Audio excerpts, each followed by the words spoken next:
Hey everybody, welcome to another episode of Bill Has Opinions. We're here for episode 2. How are you all doing? They can't answer because it's other people. Well, you can answer too. Hey Bill, how you doing? I'm doing all right. I think all things considered, I'm doing pretty good. Yeah. Yeah, well, so let's just launch right into it. What are you drinking? What am I drinking right now? Well, I am drinking a Brevard Pilsner. Ooh. From the locality of Brevard, a few miles down the road here. Yeah, it's pretty good stuff. Small local stuff, which is always really good. We got 2 locals tonight that I'm drinking in front of me, and then if I decide I'm drinking more, I've got a bottle of a regional or a state beer, a North Carolina beer, but from the other side of the state. So, ooh, I'm excited to know what that one is. All right, well, we'll talk about it later. What do you got? I can never find my camera on this. I've got a Bell's Oberon because it is Oberon season. It is now season, although it's unseasonably cold today here. But so it comes out of Kalamazoo, Michigan, which is where I went to college. So I look forward to Bell's Oberon every year. It's a kind of summery wheat ale situation. It's very, very good.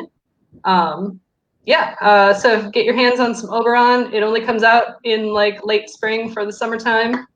And it's very, very tasty. It is good stuff. We usually have that on tap here too. If the restaurant were open, I'm sure there'd be some here, but alas. Yeah, that's the thing. I mean, even a pandemic can't stop Oberon. At least they're selling it in cans. There you go. I'll take it. It's being sold in Georgia, so right. If it's here, I'll drink it. Yeah. Which is kind of the motto, right? If it's here, I'll drink it. Yeah. Cheers then. Really for anything. Cheers then. So tonight's episode is going to be all about beer, because beer is one of the things that we met, we became friends, and beer was one of those things we had in common, so we became beer drinking buddies. Hey, look, today we are bringing here, hold on, there it is. Oh, no, apparently I'm unfunctioning. Matthew Belizzo says BHO, it's his 4th favorite podcast. Great. Matt Belizzo. Somewhere in the mix. Nice. So, to get into the topic today, because it's a big topic, we could definitely fill a whole hour, if not more. We may eventually do a part 2 later on. But one thing I want to talk about, we talked about this briefly, we were on Heather Biederman's podcast last week, Liberty Librarian. And so check it out, Liberty Librarian. But we talked a little bit about our beer origin stories. So I think that's a good place to start. So, Bill, you like beer. How did that happen? Okay, so until I moved to Asheville, North Carolina, I did not like beer. I'd had beer several times in my life. In college, I was in bands. We'd play places, and sometimes you get paid in beer. And I would drink my beer, but it was always out of well, this is all I'm getting paid. I guess I'll drink it. I never liked it. I never liked the taste of it. It was always, something like Rolling Rock or something. And I was like, yeah. And so I didn't think I liked beer. The day I moved to Asheville, my next door neighbor was this hippie lady whose name was Holly, but she called herself Dakota. And she brought me a 6-pack of some homebrew. And this homebrew, I still remember it to this day. It was called Orange Blossom Wit. So it was a wheat beer with a subtle hint of orange on the back end. Very creamy. It was almost it kind of in between a wit and a cream ale, honestly. And it was so, I drank it to be polite because she brought it to me and it was hanging made. And I was like, okay, well, and so it was a hot day and I just moved in and I was like, all right, I'll drink this. And the first sip, I was like it was it opened my mind. I was like, oh my God, I don't hate beer. I just never had a good one before. Exactly. Suddenly, I'm going to go off here for just a second and mention that while I don't know where you can get Dakota's homemade Orange Blossom Wit, aside from if you know Dakota, she moved to somewhere in Colorado, Denver, Fort Collins, somewhere. So if you're neighbors with her, good on you. You're doing that beer right now. However, I have found one craft brew that you can get places sometimes, if you can find it, that tastes like it. And that is, there's a California brewery. Well, it's a small brewery that was bought out by Pyramid, okay? But the brewery is Buffalo Bill's. It's a West Coast brewery, Buffalo Bill's Orange Blossom Cream Ale. Tastes pretty much like the beer that Dakota brought me that got me on my beer journey.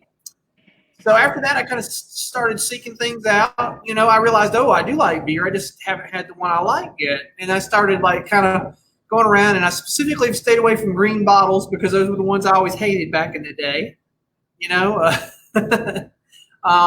Right. and I think that still holds pretty true. I can't think of a single beer in a green bottle that I really am crazy about. But anyway, I'm with you. I agree. I completely agree with that. I don't know what it is about that. It's but anyway, although there's a tangent on this story eventually that we'll get to, that there was a brief time where I drank one in a green bottle. But yeah, I kind of dished around a little bit. I guess I started, there was a bar up on Walnut Street, Nashville. It's a wine bar now, but it was called something else at the time. I can't remember what it was. Some of the bars, they change hands periodically.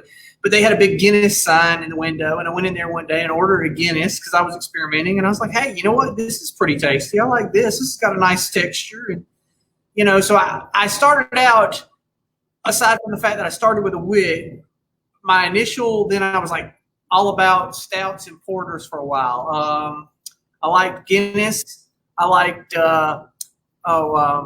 Wee Heavier from French Broad. I drank loads of Wee Heavier for a while there. And it probably didn't hurt that one was what is that, 11% or something? It's pretty high in alcohol, for it's sure. Pretty high in alcohol, so it gets you messed up. And if you're just getting into beer, especially if you're coming from I only drank liquor drinks before, the high gravity stuff will help because, part of your problem is, A, you didn't like the taste of beer. B, you had to drink so many of them to get a buzz.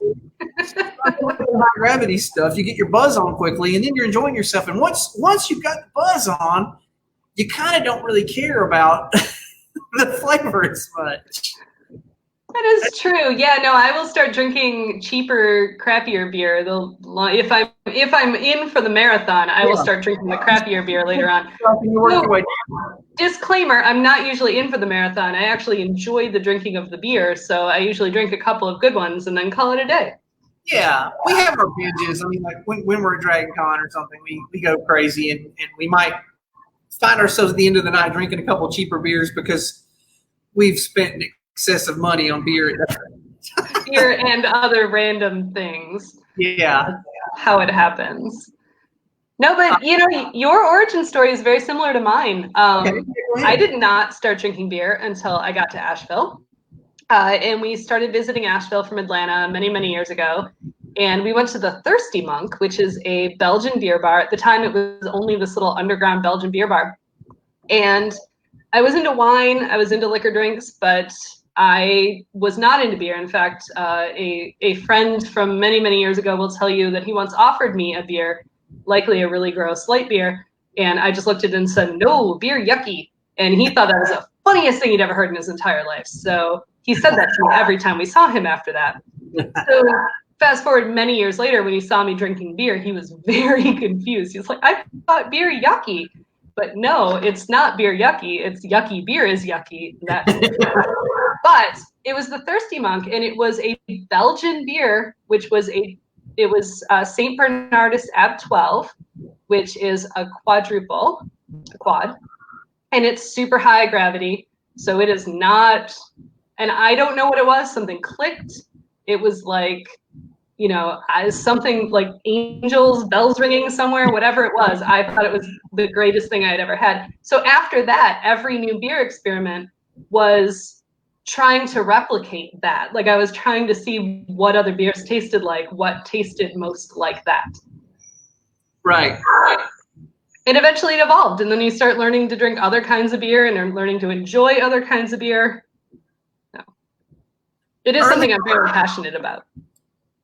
Yeah, I would say early on, when I was in that I only drink porters and stouts phase, I would go to a lot of parties. And in Nashville, when you go to parties, they generally have a keg, or they have a lot of beer one way or the other. But a lot of people in Nashville have these things with like a cooler that's got like some sort of radiator thing in the middle of it, and these lines that run into it, and they've got two taps that stick out the side of the cooler, and they'll have a couple kegs, and I'd get invited to a lot of parties where people had kegs, and I mean kegs of nice craft beer, but loads of times that beer would be Shiva, which is Asheville Brewing Company's kind of flagship IPA, and initially, I was probably kind of an asshole. I was sort of rude about it, and I would leave the party, go up to the Stop and Shop, and get myself a six of some sort of stout or porter, and then come back to the party and be. And then I learned like that's kind of a dick move, and I should stop doing that. Yeah, fair enough. Because people are giving you free beer, and they're like, don't be mean about it, or it's I was like, eh. And I learned that, while IPAs are, and I've been drinking beer for a while now, IPAs are still really not my favorite kind of beer. They're probably my least favorite kind of beer, but, well, no, they're my second least favorite kind of beer. which we will get into a little bit later on in the show. But that being said, okay, after I've drank one Shiva, the second Shiva is always actually pretty good. Exactly. You've got the initial that taste is funny out of your mouth. And then on top of that, I think Shiva might be about 7%, which is not high grab, but it's, you drink two of them and you're starting to feel good. Yeah. You don't care as much. And then you drink the third one with ease, Exactly. Exactly. So my advice is the more you drink, the better it gets. I 100% believe in that. And I think that beer, there was a quote, I think what was it from? It was from Dickens, something that was, you can't learn to drink beer in just a sip, because you can't. Sometimes it can take you, if you're trying a brand new beer, it can take you this much beer to really understand how you enjoy it, because it hits your tongue in such a weird way that you don't get the real taste out of it at the beginning. That's true.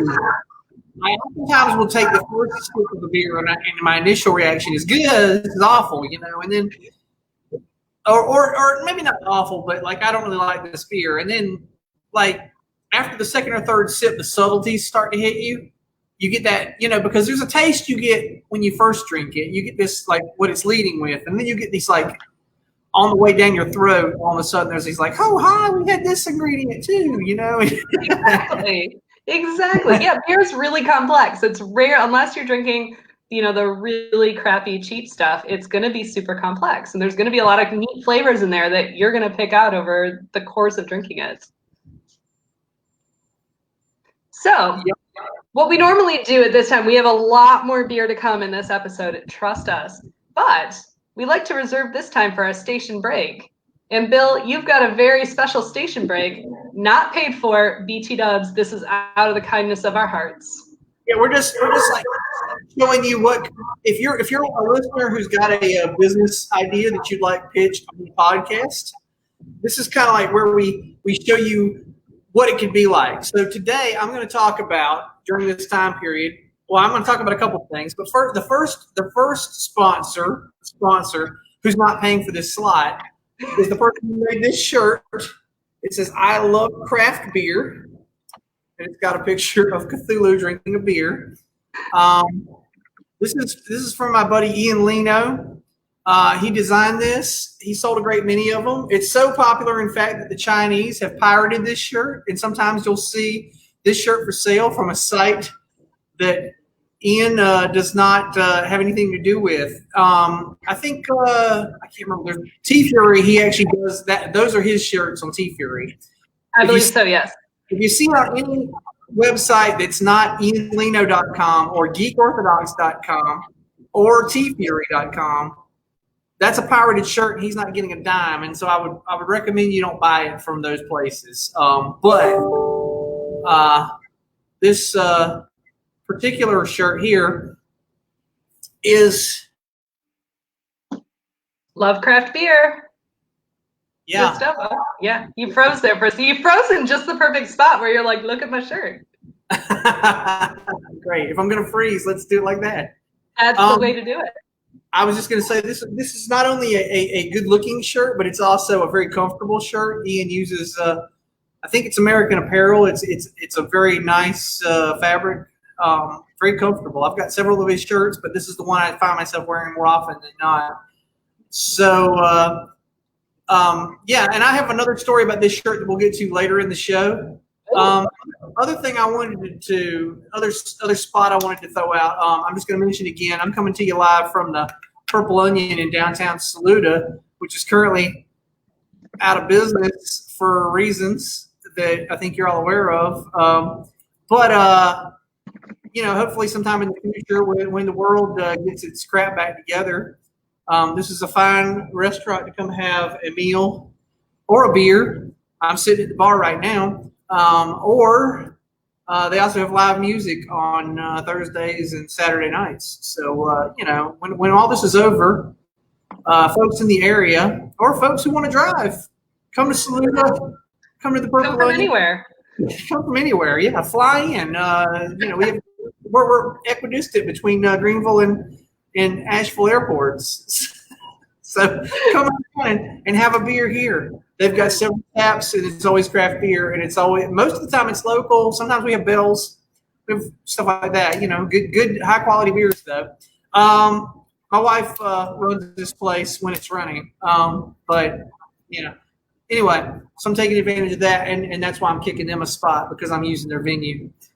Yeah, and I wanted to also mention the Liberty Librarian podcast also because we were on that last week doing a spot with our friend Heather. So hi, Heather. Absolutely. That was fun.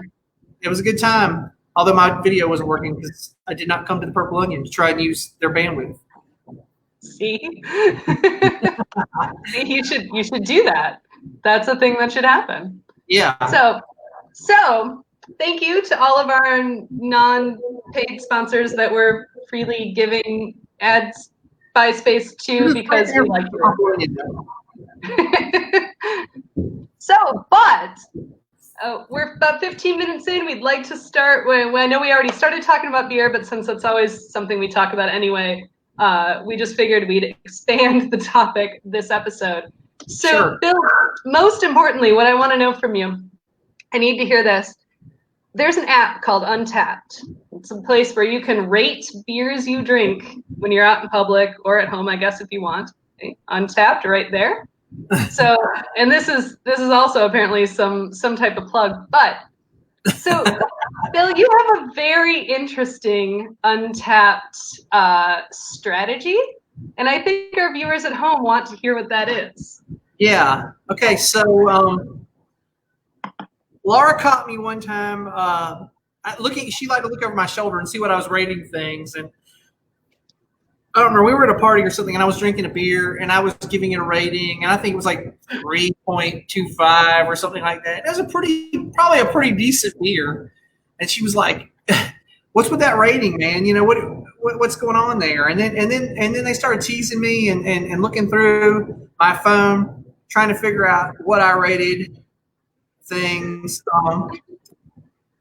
And you had told us that the beer was really good, that you really, really liked it. So I was very shocked at your rating. I had said that I liked this beer, and then they saw my rating and were like, well, that's kind of a low rating. And then they started flipping through my phone to see what had a good rating. And I guess at the time, so for a while, Yuengling used to be my week between paychecks beer. I think most people who like craft beer have to have at least one beer that doesn't cost $10 a six pack that we can drink on the weekends. An important question on Untapped. Please clarify for our viewers. Thank you, Albert. What is it out of? 5. There's 5. a 5 scale, and I would give something that I liked between a 3.25 or a 3.75 most times. And once in a while, something would hit 4. And I think I think this was the funny part, was they found out that Yingling had gotten a 4 at the time, and it was because Yingling was my week between paychecks beer that cost less than $10 a 6-pack. So I would buy it in between, and I guess I had rated it highly because I also have this thing, and I do this in general. It's a cost analysis thing. So like, it's something, the difference between cost and value, I guess, is what I'm saying. Is like, if something doesn't cost that much, but I get joy out of it, and I get a factor of joy up here, and then something costs more, but I only get this much more joy out of it, right? And I will rate the thing that's cheaper higher because it didn't cost as much. It was less trouble to get, but I got, a fair amount of joy out of it. It's why I give more leeway. Like when I go to restaurants, if I go to like a Greek and 3 and I have a ham and cheese omelet for $7, I give that, even if I go and it's mediocre, I'll give it a little more leeway. I'll probably come back because it was $7. Whereas if I go to a restaurant where I have, prime rib or something, and it's $45, but that prime rib, let's say it was just, it was good, but it was only slightly good, right? I'm going to give that less props than that $7 omelet because I'm not out anything for that $7 omelet. I don't eat a $45 steak every night. Fair enough. Value, well, yeah. And when you're rating, when you like craft beer, and craft beer, we all know, is more expensive than the mass-produced stuff. So you got to make a trade-off. Yeah. So so the funny part though was then they also inquired as to why nothing was ever a 5 on my 5-point scale. Bud Light would be 25 cents to rank a 4. To answer Matthew Belitsos's question. I don't know. That'd still be pushing it because it's not a very good. Like, how many Bud Lights do I have to drink to get drunk? Yeah, a lot. Even a buzz. Like, I don't know. I don't know if I could get a buzz from those. I'd have to have an empty stomach. Like, I'd have to be on a 2-day empty stomach to drink 4 of those and get the slightest buzz. I don't know. It's going to be hard for Bud Light to get up there. Well, as Matt said, you apparently have to drink all of them. Drink all the Bud Light. All of the Bud Light. Well, so, but my friends noticed I never gave anything a 5, ever. And there are beers that I'll go on like, ooh, this is my favorite beer. And they're like, why doesn't your favorite beer get a 5? And I'm like, I'm leaving room in case something really blows my mind one day.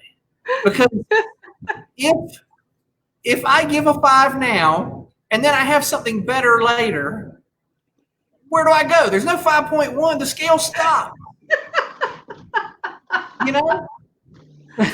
I argue that you can have more than one favorite. But what I'm saying is I give a 5. I'm not saying that they're equal. I'm saying I give a 5 and I have a beer later and it's better than the 5 beer. And I want people to know this beer was better than that beer. I got no place to go with that. I've already that was pretty good, a 5, and then I've had the best beer I've ever had. That's, they're not equal. So have there been other beers that have had 4 or better other than Yingling? I'm going to let's see. I have got live on the air. We're gonna see what I have got 15 ratings at 4.25.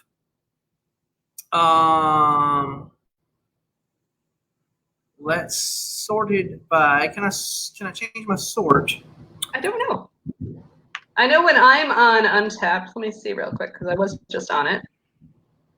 And I look at you because I can do that. Yeah, here we go.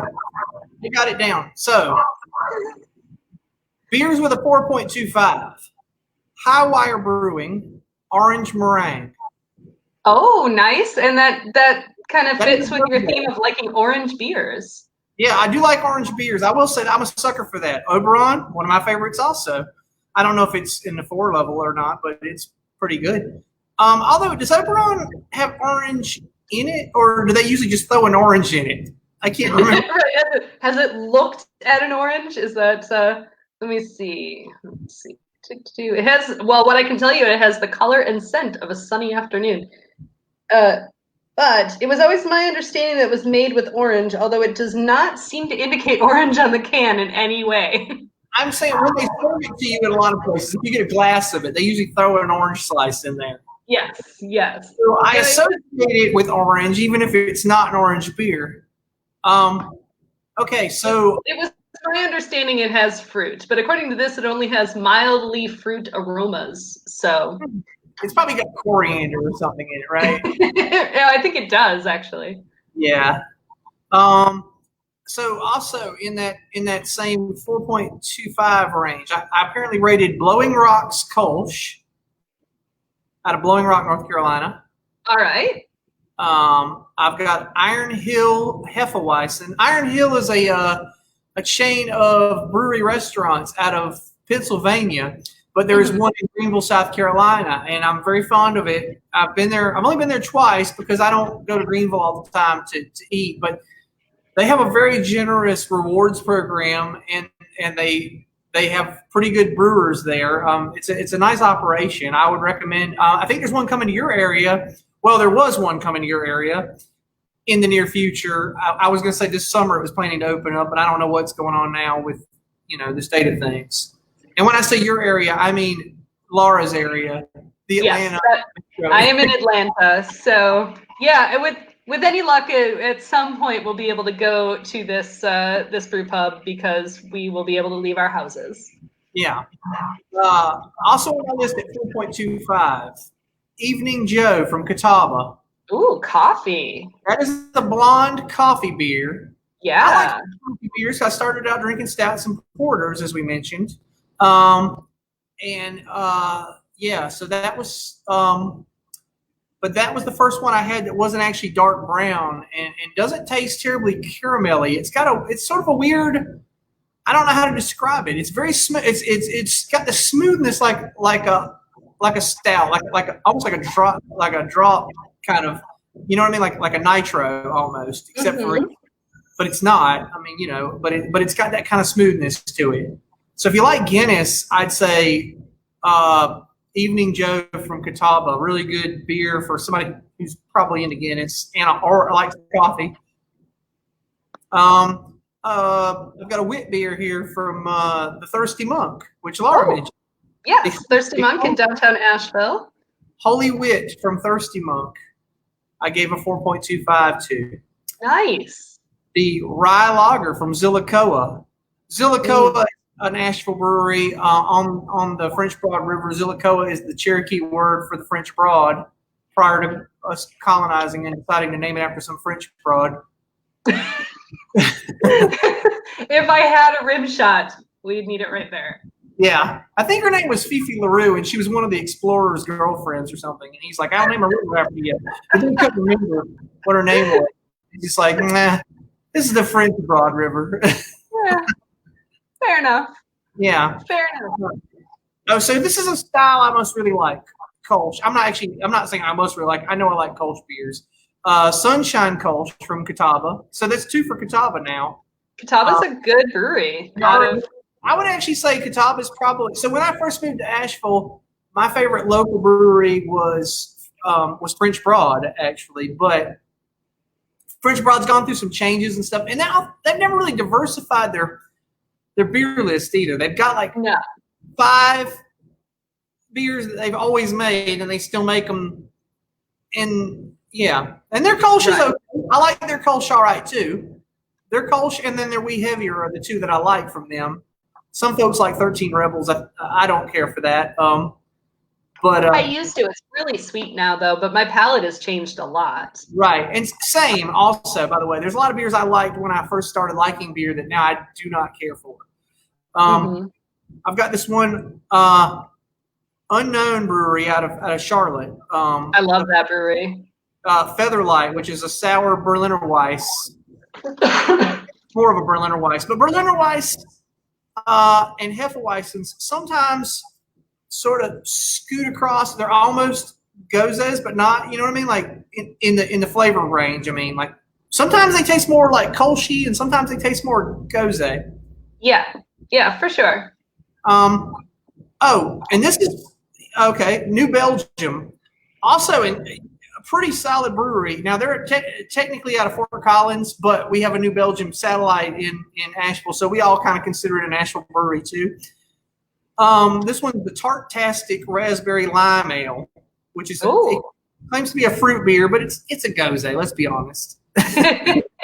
Right, it's a little sour. Well, if it's brewed with salt, it's a gose.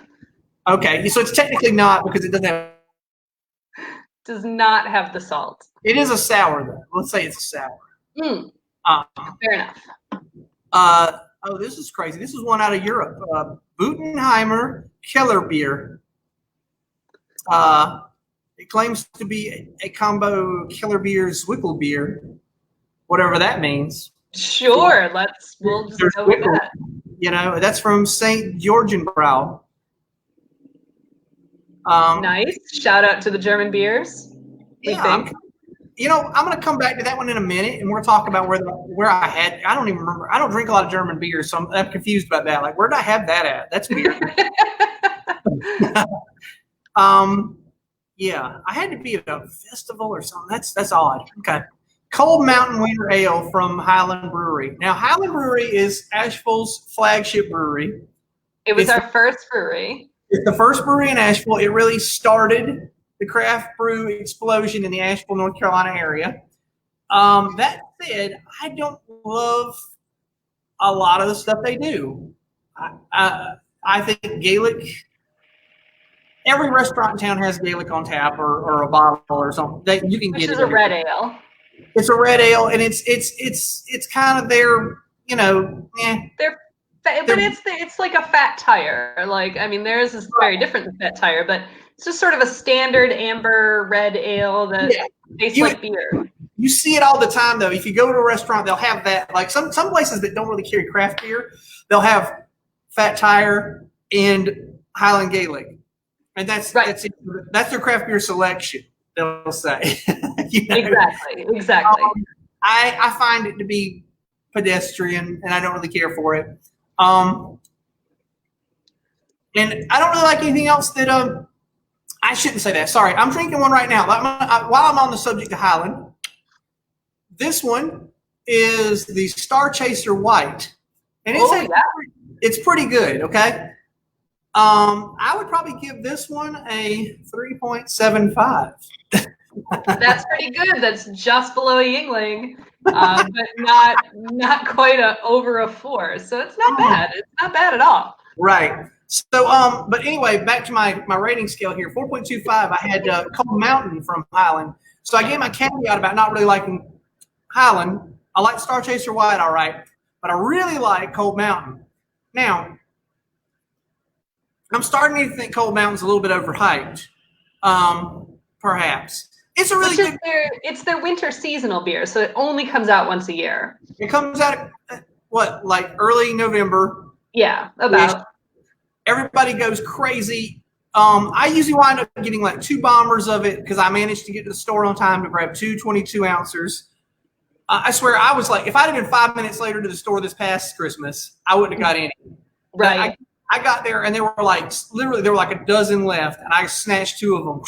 And then somebody saw me and they're like, "Where were those at?" And I was like, "Well, they're over there, but they're probably gone now."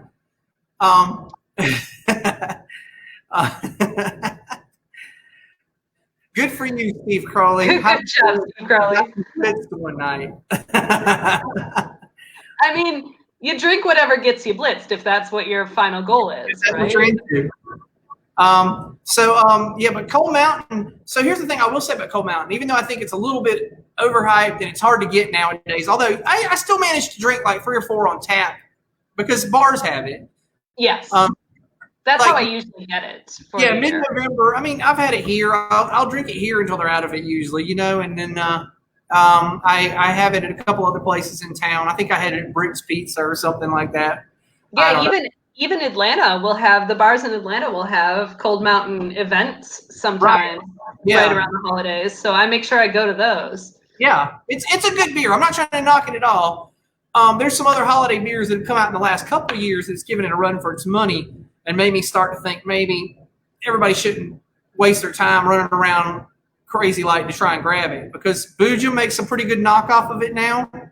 Yes. And I would like to say, we can talk about holiday beers, but I think holiday beers is its own episode.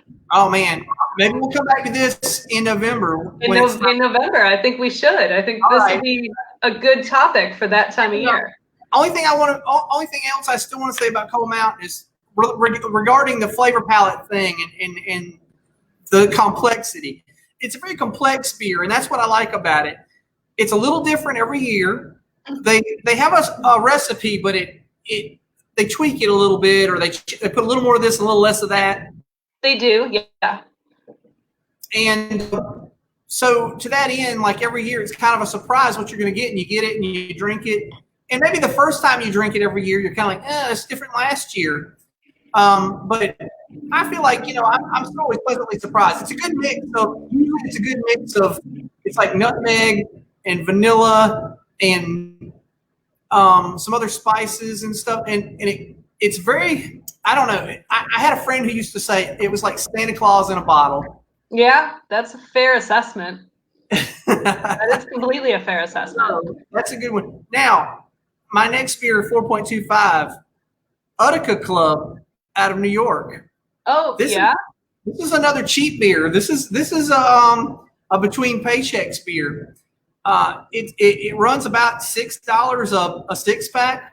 Ooh. I get it at this local chain called Grocery Outlet, which is mostly like stuff that's already expired that they're selling for cheap. However, the beer is not. I don't know why they carry it. It's a really weird thing, because all the other stuff they have in that place is mostly really cheap stuff. I mean, I guess it's cheap, but it's not in their, like all their other beers that they sell there. Like,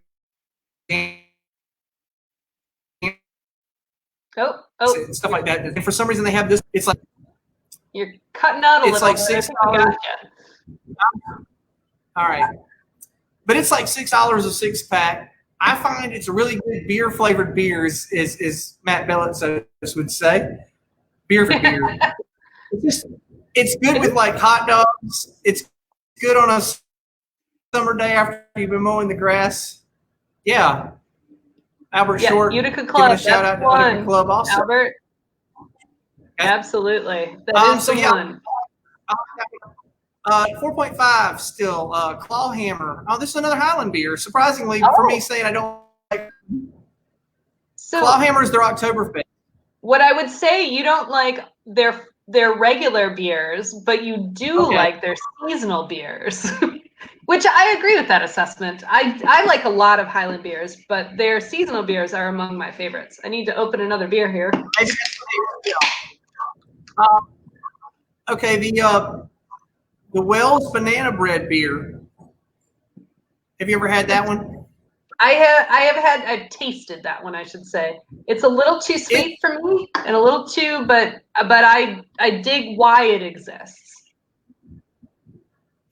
So I will say this: it's not going to be your go-to beer. You're not going to drink a six of them on a Saturday afternoon. It's because as Laura said, it's very sweet. Interesting. Yeah, this is so. Albert, thank you for this. Utica Club does the seasonals for Sam Adams, which is actually a really interesting point. I love seasonal beers, which is why I think we should do separate seasonal beer episodes. And a lot of the Sam Adams ones are really good. So it's interesting to see that they do those. It's a fun factoid. Thank you, Albert. Yeah.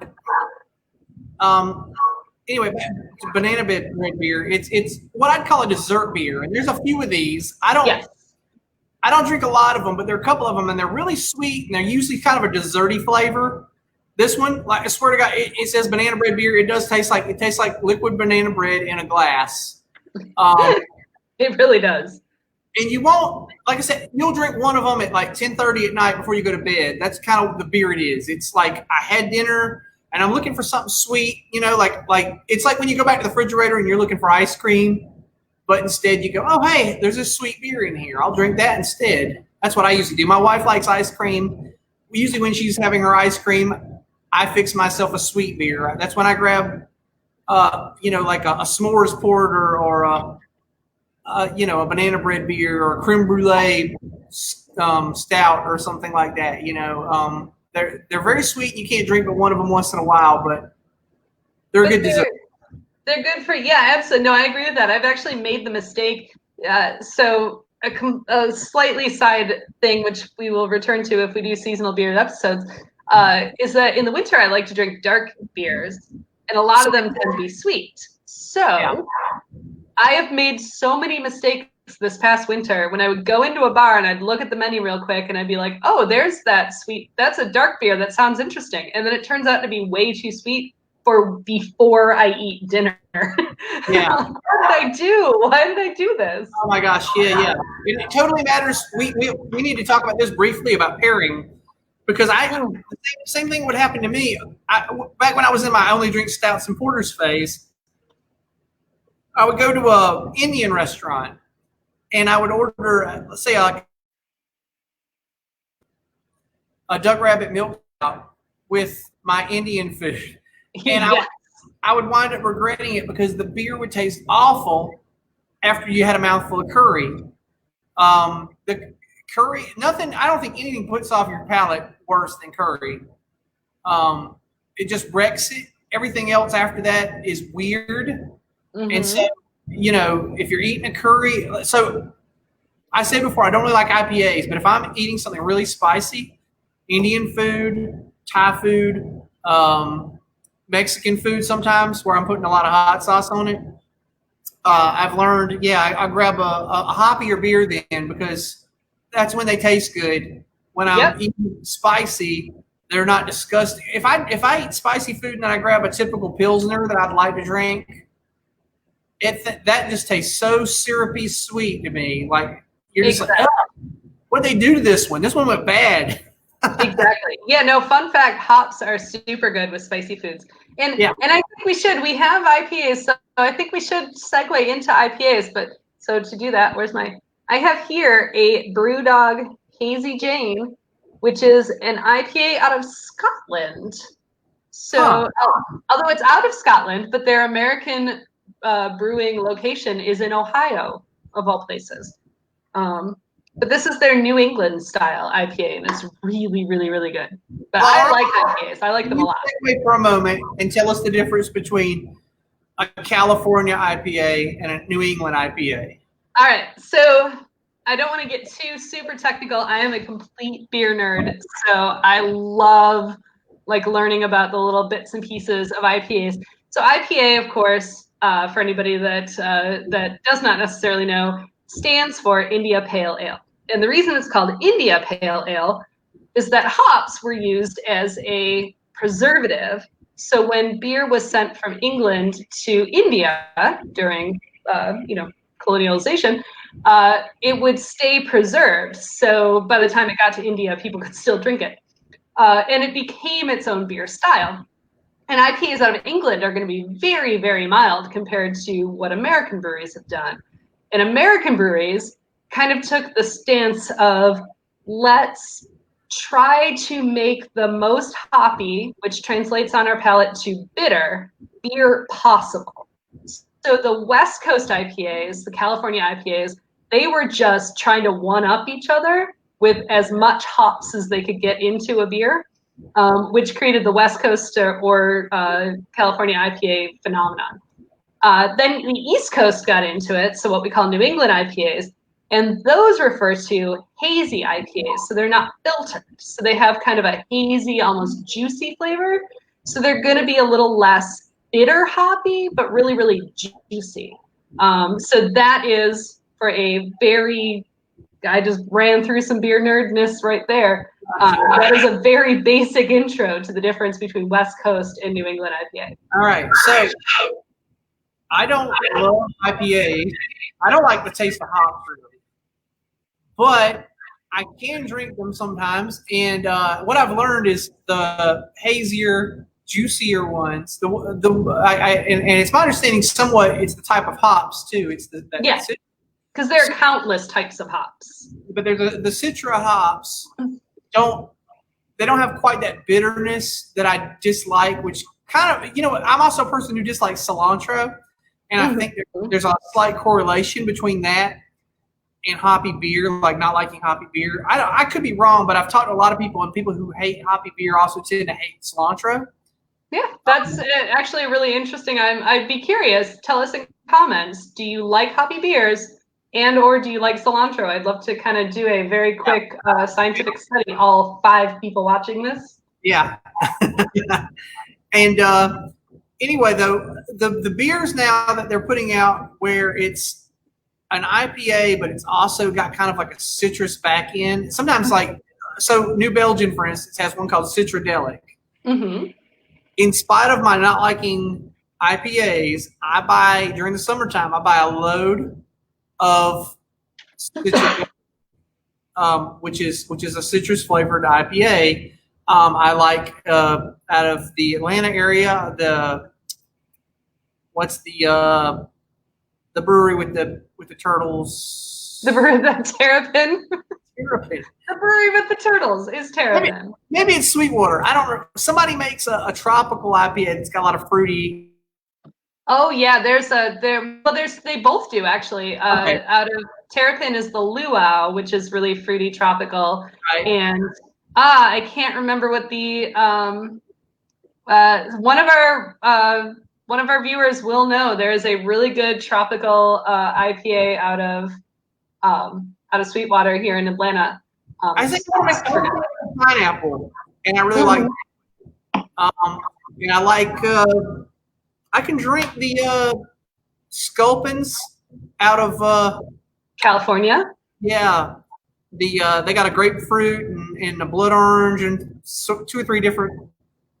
So basically, if you throw that fruity flavor in there, I kind of overlook the hops then, because I'll drink it and I'll think, oh, that bitterness, that must be grapefruit. Exactly. It tricks your palate. Yeah. Oh, there it is. Yeah, I knew one of our viewers would know. It's the Going Coastal from Sweetwater. It's really good. It's a good beer. Really good stuff. Yeah, and Albert just proved my point. Out here in New Mexico, the IPAs simply try to out-hop each other, which is exactly what a lot of them do, which is why a lot of people don't like IPAs, because all they're doing is being super hoppy for the sake of being super hoppy. I feel like Sierra Nevada does that a lot.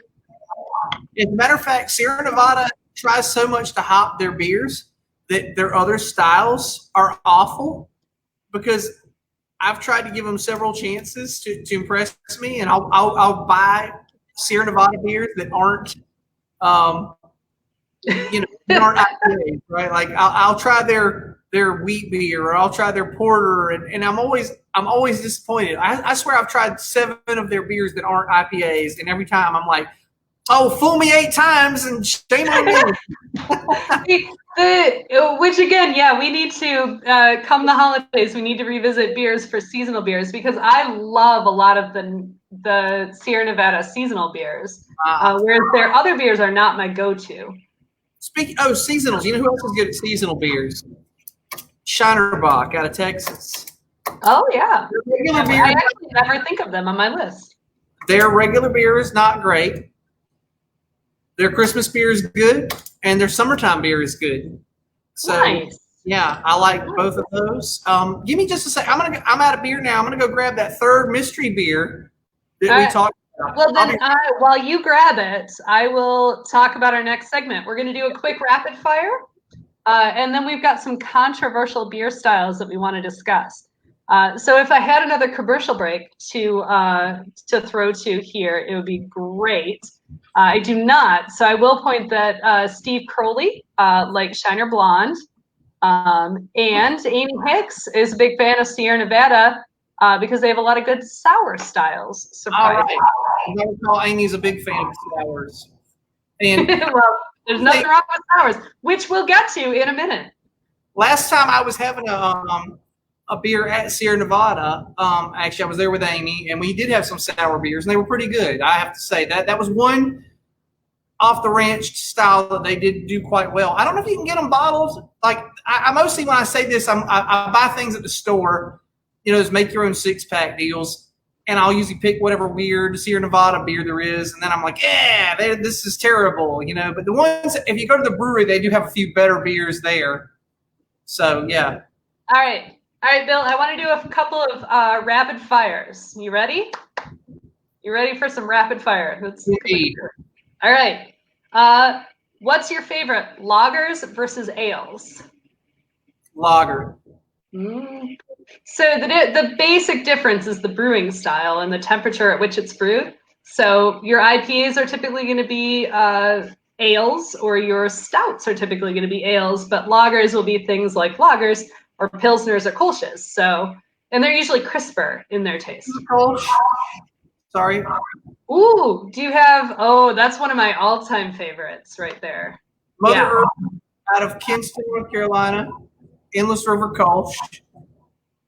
Yeah, little shout out to Mother Earth in Kinston, North Carolina. By the way, we're looking for sponsors, Mother Earth Brewing. So Mother Earth has actually sponsored me in various other capacities. So shout out to them. Maybe they should sponsor me now. Yeah. So, all right. So rapid fire question, dark beer versus light beer. Depends on light, not style like Bud Light, but light like do you prefer lighter colored beers versus dark brown? It depends on the time of year. I like porter, and I like Kolsch's and wheat beers in the summertime. I think that's fair. I drink as we will discuss on a future episode. We'll stay tuned for that way in the future. So please like us and please share us. We will definitely talk about seasonal beers because I agree. I also drink beers light in the summertime, like spring, summer, and then darker as we get to fall, winter, for sure. All right. So we got some controversial beers on the list. Smoky beers, go. Don't like them. No, sir, not a bit. I agree. I think, yeah, because most of them unfortunately taste like you brewed beer and added liquid smoke. The brewery calls them fire. Yeah, they're not. I agree. I'm with you there. That is also my opinion. All right, spicy beers. Yeah, I lean towards not. I've had some really bad ones. I'm sure there are good ones out there, but most of the ones I've had I don't like. Fair enough. I think when they're good, they're good. When they're bad, they're really, really bad. And I think when it's spicy with a dark beer, so if you're making a spicy porter or stout, it's going to be maybe good, but it's really, which again, if we do seasonal beers, because I think pumpkin beer is a completely different topic right there. Totally different topic. So we will circle back to beers, I promise. All right, so here's a big category. Yes or no, sours. I like them. I agree, but again, they are, if they're well done, they're very well done, and if they're poorly done, they're very poorly done. I've had a few I don't like, but I've had more that I do like. And it's become a wider range of things now. Like when I first had them, it was just Goza, and then it was like it kind of expanded, and now there's some sour lagers, and there's sour there's of course the Berliner Weiss and the other Weiss beers and Hefeweizens and stuff. Okay. Yeah, so Atomic Pumpkin is good. So I shared it here. I'll share it again real quick. We will circle back to this. I've actually not had this one, but I'm guessing it's spicy and pumpkin. I've had a load of pumpkin beers, but I've not had that one. Yeah, no, we're gonna have to check it out in time for our seasonal episode. Yeah. All right. We'll be talking about it. Exactly. We may have to have several seasonal beers episodes because there are 4 seasons. And so here's a category that I think is very important. This is the last category before we move into our mailbag segment and things that are extra. Right. And anyway, I got to read this though, because that god-awful hemp shit. Oh gosh. Yeah. That god-awful hemp shit is god-awful. I, I had one. So you know my opinion on that. Obviously, if it's made with hemp, I probably don't like it. I mean, there are probably some stoners out there who'll get an argument with me about this, but man, here's the thing: I'm not a weed smoker. Alcohol is my drug of choice. I get a better buzz from beer. I've never really loved weed. Right. And if you're not smoking weed, the smell of it is just I don't like it. So back to I think it was Sweetwater, wasn't it? That made that one. Yes. So the reason we put this on this list was back last summer. You were visiting us in Atlanta, and we were at a local Atlanta chain, and I got a Sweetwater beer, and I don't know that I realized it was a hemp beer at first because Sweetwater, a lot of their beers are marijuana themed. Their flagship beer is called 420. Right. And it's not a hemp beer. It's not at all a hemp beer. So I ordered this beer, and like it got brought to the table and all of us could smell it, and it was so gross. It was holy. Like we were like, hey, yeah. Is you dog here? What's going on? Exactly. We're like, wait a second, that's my beer. And oh my God. And it was so gross. It tasted like dirt. It just tasted like straight up weed laced dirt. It was disgusting. It was awful. It was disgusting. Although I have to, so Steve Curley, your comment here, Wicked Weed, because I'm assuming you are, fun fact, Wicked Weed is a quote from King Henry VIII, and it specifically refers to hops. So it is not in any way, shape, or form a weed reference. Fun fact. All right. So we're going to run over today, which is fine because we're having fun talking about beer. Yeah. So I'm like 3 beers in, so I'm having a great time. But we do want to move on to our next segment. Wait, let me find the banner here. Mailbag. Mailbag. Yeah, we want to encourage viewers, write in questions. We want to talk to you. We want to hear your opinions. We know this is our opinions. We want to know your opinions. Right. So, I'm a little bit surprised I didn't get more hate for not having a strong opinion about Dukes.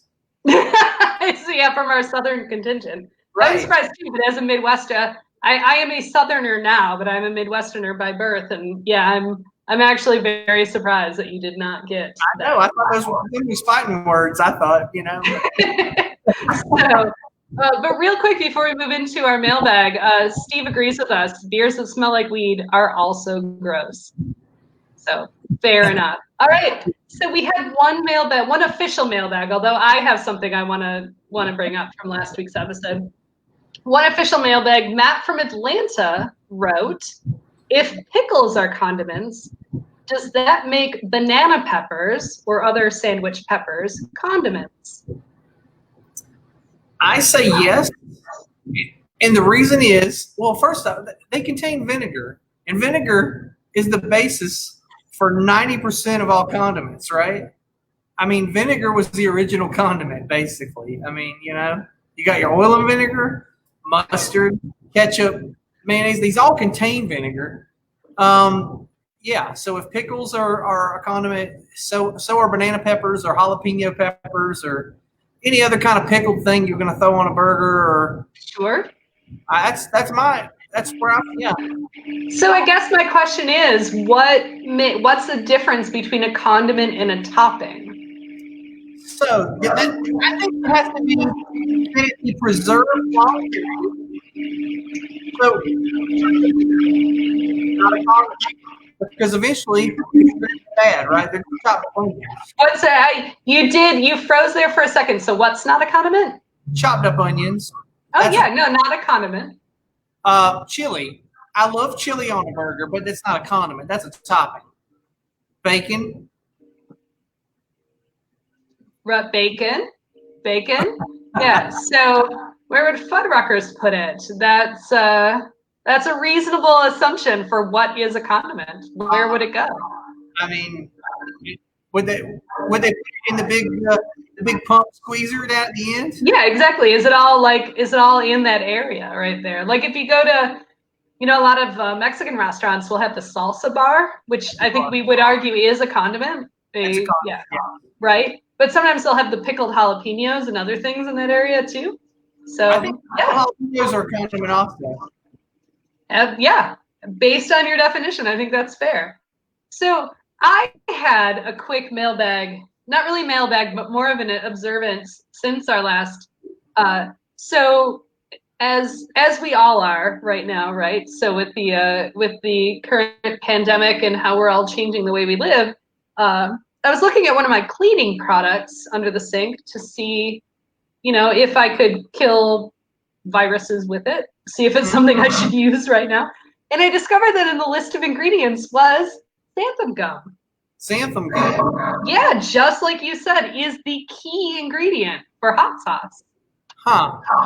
That's crazy. I can only imagine now there's going to be a headline. Well, once we have something that's not coronavirus related to talk about in the news, like, in the midsummer when the news cycle always slows down and shark attacks become a big deal, or killer bees or some nonsense that's not really right. So, yeah, that's when they'd be like, hey, hot sauce contains a cleaning agent. Yeah. I guess we should maybe get ahead of the curve with like what is xanthan gum, because as far as I know, it's just a binder, which you could bind a lot of things. Like you don't just have to keep the things. Binded? I don't know. Yeah. Yeah, fair enough. All right, so it is 6 o'clock now. I know people are getting ready. They want to go to dinner. They want to do whatever, but I want to go have a beer. We're going to get some beer now that we've been talking about beer. And I will tell you, we are 100% going to revisit the beer topic probably multiple times in the next year. So don't worry if we did not cover a specific beer. We have lots of beer opinions between the two of us. So yeah. So on to the last thing, I guess we should. Things that are extra. Wait. Oh, I got to put up my banner because I made the banner. See, I'll got to see the banner. There it is. Things that are extra. Things that are extra. I'll tell you what's extra, folks. These uncertain times. I'm so sick of hearing that phrase in every commercial that comes on now. In these uncertain times, blah, blah, blah, insurance, blah, blah, blah, get a burger, blah, blah, blah. Yeah. Oh, yeah, I get it. Okay, but that's become like a tiresome phrase in the way that like thinking outside the box took years to do. This week, right. And I'm tired of these uncertain times. So there. That's what's extra this week. That is definitely extra, and I agree with you. It's kind of the new we'll circle back on that, because everybody's doing their Zoom meetings from home and they're working on whatever, and everything is uncertain times for sure. So I am totally with you. I am all for public safety. I'm all for staying as healthy as possible, but we all know that these are uncertain times, so please stop saying it. Sometimes I watch Guardians of the Galaxy and trying to, forget about it for 10 minutes. And then every commercial is like, these uncertain times. And Exactly. I am, as someone myself who is a small business person, I am definitely trying to target the audience of people that would use my services during these uncertain times. But I also try not to use it as the fallback marketing plan. Like, I think we need to be a little broader. Like, we don't need to sell Fuddruckers with uncertain times, for example. Bring it all back. These uncertain toppings is what you get at Fuddruckers. Exactly. Are they pickles? Are they condiments? We don't know. But we've got a whole bar of them. That we do. All right, friends and fans, be sure to like our page. Be sure to send us mailbag questions. You can do that right on our Facebook page. Join us if Bill has opinions. Insults, whatever you got, your opinions, concerns, questions, whatever you have, we'll take them. Yeah. So, all right, Bill. Show. Yep. Once again, Bill, thank you very much for another fun episode of Bill Has Opinions. Yeah. This show is produced and engineered by Laura LaVoie, as always, and features Laura LaVoie and Bill Perkins. The opinions of Bill Perkins are not necessarily those of Laura LaVoie, and vice versa. Fair enough. Thank you for the disclaimer. And thank you all for commenting along. We're glad you're here. Fantastic. And we'll see you next. We don't know what our topic is next week, but we'll be sure to let you know. Yeah, we'll work it out. And we'll see you next week. Goodbye, everybody. Bye-bye.